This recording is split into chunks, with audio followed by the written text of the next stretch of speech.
यदि आपके बच्चों की उम्र शादी के लायक हो चुकी है, बहुत ज़्यादा प्रयास शादी के लिए किया जा रहा है, लेकिन शादी के लिए रिश्ता फाइनल नहीं हो पा रहा है, बनती बनती बातें बीच में ही रुक जाती हैं, तो चिंता करने की आवश्यकता नहीं है।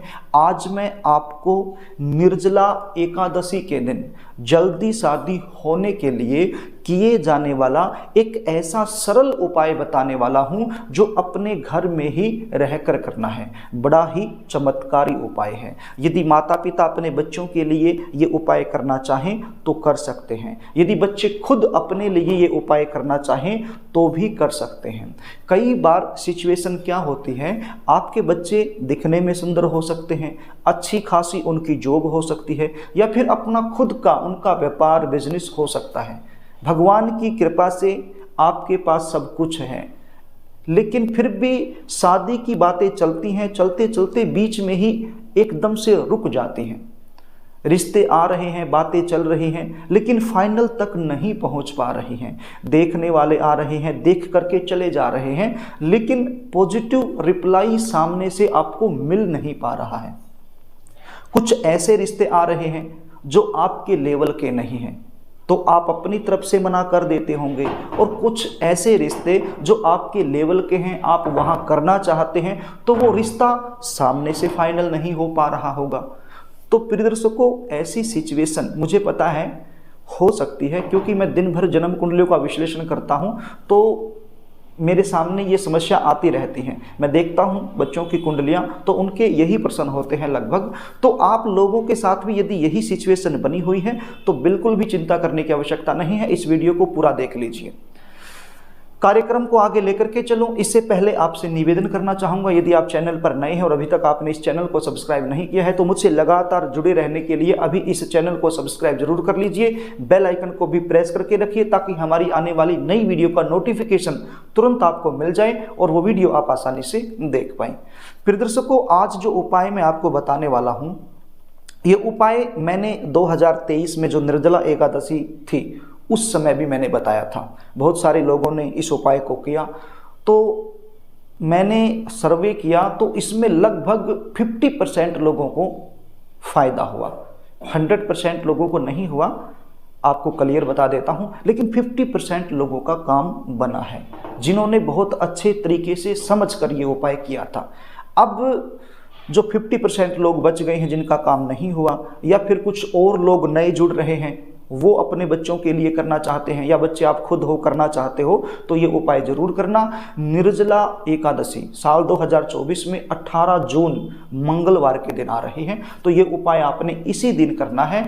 और ये उपाय आप सुबह के समय भी कर सकते हो, शाम के समय भी कर सकते हो, जो भी समय आपके लिए सही रहे उसी समय ये उपाय आप कर सकते हो।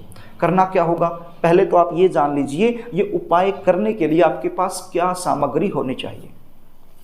आपके पास एक कलावा होना चाहिए। कलावा समझते हैं, जिसको मोली बोलते हैं, रक्षा सूत्र बोलते हैं। मैंने स्क्रीन पर इसका फोटो दिखाया हुआ है, आप इसको देखकर अच्छे से समझ जाओगे कि मोली क्या होती है। तो ये आपके पास होनी चाहिए। एक पीले रंग का कपड़ा आपके पास होना चाहिए, रुमाल के साइज का। क्या होना चाहिए, पीले रंग का कपड़ा रुमाल के साइज का आपके पास होना चाहिए। और एक रेड कलर का स्केच पेन आपके पास होना चाहिए, यानी कि लाल रंग का जो स्केच पेन होता है वो आपके पास होना चाहिए। और 2 हल्दी की गांठ आपके पास होनी चाहिए। तो ये सामग्री आपके पास होनी चाहिए ये उपाय करने के लिए। तो ये सारी सामग्री लेकर के आपके घर का जो पूजा मंदिर है वहाँ पर जाकर के आपने बैठ जाना है। देखिए, ये उपाय करने से पहले आपको नहाना होगा, स्नान करना होगा। स्नान करने के बाद ही ये उपाय आपने करना है। तो आपके घर का जो पूजा मंदिर है वहाँ पर जाकर के बैठ जाइए। जाकर के सबसे पहले एक शुद्ध देसी घी का दीपक आप जला लीजिए। अब ये जो पीले रंग का कपड़ा है, ये कपड़ा आपके घर का जो पूजा मंदिर है वहाँ पर बिछा लीजिए। देखिए, यदि आपके घर का जो पूजा मंदिर है वो बहुत ज़्यादा बड़ा नहीं है, कपड़ा बिछाने की उसके अंदर जगह नहीं है, तो फिर आप एक काम कर सकते हो, एक कोई भी चौकी ले सकते हो। उस चौकी पर भी ये पीले रंग का कपड़ा जो रुमाल के साइज का मैंने आपको बताया था, इसको आप बिछा लीजिए। और ये जो हल्दी की 2 गांठें हैं ये इस कपड़े पर ही रख लीजिए। अब सबसे पहले गणपति जी महाराज से प्रार्थना कीजिए कि हे गणपति जी महाराज, आज मैं ये उपाय करने वाली हूँ या करने वाला हूँ अपने लिए या अपने बच्चों के लिए, तो इसमें आप मुझे सफलता दिलाना।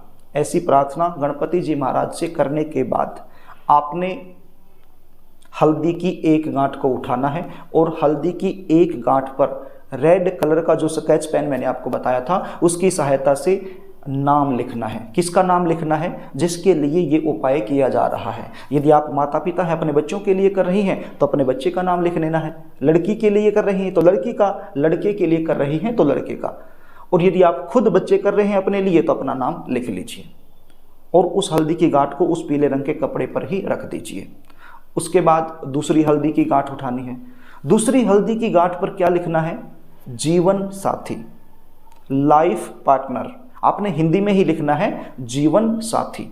अब दो हल्दी की गांठें इकट्ठी इस प्रकार से पकड़ करके जो कलावा मैंने बताया है वो कलावा इनके ऊपर लपेट दीजिए।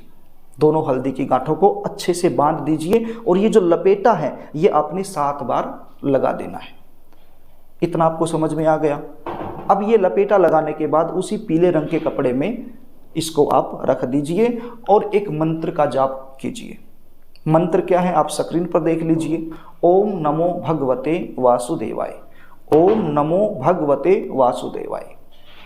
इस मंत्र का जाप आपने 108 बार करना है। यदि आपके घर में माला है तो माला की सहायता से कर दीजिए, एक माला, और यदि माला नहीं है तो अपनी उंगलियों पे भी 108 बार गिनकर इस मंत्र का जाप कर दीजिए। 108 बार मंत्र का जाप करने के बाद श्री विष्णु भगवान से प्रार्थना करनी है भाव से, हृदय से। आपकी जो मनोकामना है वो आपने बतानी है। उसके बाद आपने ये जो हल्दी की गांठ पीले रंग के कपड़े के ऊपर रखी हुई है, इनको पीले रंग के कपड़े में ही बांध देना है। एक पोटली बना लेनी है। ये पोटली बन गई।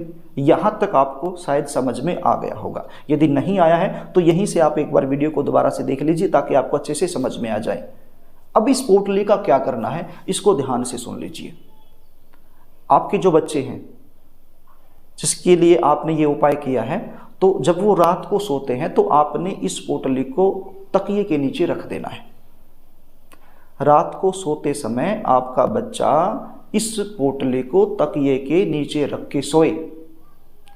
और यदि आप बच्चे खुद कर रहे हैं तो खुद ये पोटली अपने तकिए के नीचे रख कर लेनी है और सोते समय आपने तकिए के नीचे रख के ही इसको सोना है। और सुबह होने के बाद इस पोटली को वहाँ से उठाना है और कहीं भी सुरक्षित स्थान पर रख देना है। अगले दिन फिर आप सोने जाओ तो फिर आपने तकिए के नीचे रख लेना है और अगली सुबह फिर आपने कहीं सुरक्षित स्थान पर रख देना है। इस प्रकार से ये पोटली आपने अपने तकिए के नीचे रख कर सोना शुरू कर देना है। अब यहाँ पर एक समस्या और बन सकती है। बहुत सारे ऐसे बच्चे हैं जो घर से बाहर रहते हैं और ये उपाय माता पिता अपने बच्चों के लिए करना चाहते हैं, तो फिर वो सोचेंगे कि हमारा बच्चा तो घर में है नहीं, कहीं बाहर रहता है, तो फिर उसके तकिए के नीचे हम कैसे रखेंगे। तो ऐसी सिचुएशन में आपको बता देता हूँ, आपके बच्चे का कोई भी ऐसा कपड़ा जो उसने पहन रखा हो और आपने उसको धो करके प्रेस वगैरह करके अपनी अलमारी में रखा हुआ है, तो उस कपड़े में भी इस पोटली को रख सकते हो।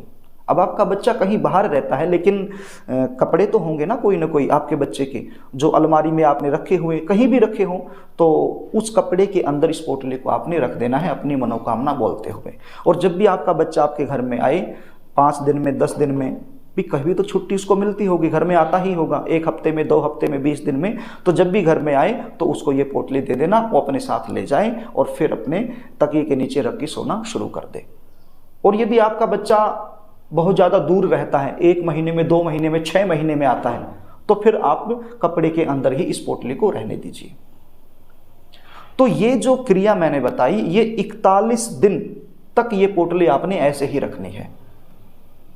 तकिए के नीचे यदि रखो तो तकिए के नीचे 41 दिन तक आपने रखना है इसको। और यदि आपने कपड़ों में रखी हुई है अलमारी के अंदर, बच्चे बाहर हैं, तो पोटली को कपड़े के अंदर ही मतलब रखे रहने देना है। 41 दिन तक आपने ऐसे ही इसको रखे देना है। 41 दिन के बाद इस पोटली को उठाना है और आपके आसपास कोई भी नदी, नहर, बहता हुआ जल, तो उसमें आपने इसको जल प्रवाह कर देना है। और यदि बहता हुआ जल आपके आसपास नहीं है तो फिर कोई भी पीपल का पेड़ हो उस पीपल के पेड़ के नीचे रख देना है, या फिर कोई भी केले का पेड़ हो उस केले के पेड़ के नीचे रख देना है। बस ये उपाय आपने करना है। प्रिय दर्शकों, निर्जला एकादशी कोई सामान्य एकादशी नहीं होती है। विष्णु भगवान को अति प्रिय है निर्जला एकादशी। तो इस दिन ये छोटा सा उपाय आपके विवाह में आ रही बड़े से बड़ी अड़चन को तत्काल दूर कर सकता है। यदि आप अपने बच्चों की जन्म कुंडली का विश्लेषण मुझसे करवाना चाहते हैं, शादी कब होगी, कहाँ होगी, शादी में लगातार अड़चनें क्यों आ रही हैं, जल्दी शादी होने के विशेष उपाय कुंडली के आधार पर क्या बनते हैं, तो फिर आप अपने बच्चों की जन्म डिटेल लिखकर स्क्रीन पर दिखाए गए व्हाट्सएप नंबर के जरिए मेरे पास भेज सकते हैं और अपने बच्चों की जन्म कुंडली का साइंटिफिक तरीके से सटीक विश्लेषण मुझसे करवा सकते हैं और पूरी जानकारी मुझसे ले सकते हैं। कुंडली विश्लेषण की हमारी फीस होती है, वो फीस आपको पे करनी होती है, उसके बाद संपूर्ण जानकारी आपको दे दी जाती है। तो प्रिय दर्शकों, यदि कार्यक्रम आपको अच्छा लगे तो इस वीडियो को लाइक करना, शेयर करना, ताकि आप पुण्य के भागीदार बन जाएं। और अभी तक आपने चैनल को सब्सक्राइब नहीं किया है तो मुझसे लगातार जुड़े रहने के लिए अभी इस चैनल को सब्सक्राइब जरूर कर लीजिए। आज के लिए बस इतना ही, आगे फिर मिलेंगे, तब तक के लिए नमस्कार।